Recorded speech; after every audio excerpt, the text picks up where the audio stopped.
একজন পাইলট না থাকলে আজ কাশ্মীর ভারতের অংশ হতো না, আর ইন্দোনেশিয়া হয়তো আজও স্বাধীন দেশ হতে পারতো না। এই মানুষটাই পরে ভারতের এক রাজ্যের মুখ্যমন্ত্রী হয়েছিলেন।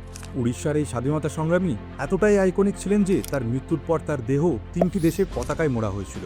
তিনি ছিলেন ব্রিটিশ ইন্ডিয়ান আর্মির পাইলট, কিন্তু কাজ করতেন আজাদ হিন্দ ফৌজের সঙ্গেও। 1947 সালে পাকিস্তান যখন কাশ্মীরের ওপর হামলা করার জন্য শ্রীনগর আর এয়ারপোর্টের থেকে মাত্র কয়েক কিলোমিটার দূরে ছিল, ঠিক তখনই এই মানুষটি জীবনের সবচেয়ে বড় ঝুঁকিপূর্ণ সিদ্ধান্ত নেয়। আকাশপথে ভারতীয় সেনাদের শ্রীনগরে পৌঁছে দেন, আর তার এই সিদ্ধান্তের জন্যই শ্রীনগর শহরটা বেঁচে যায়।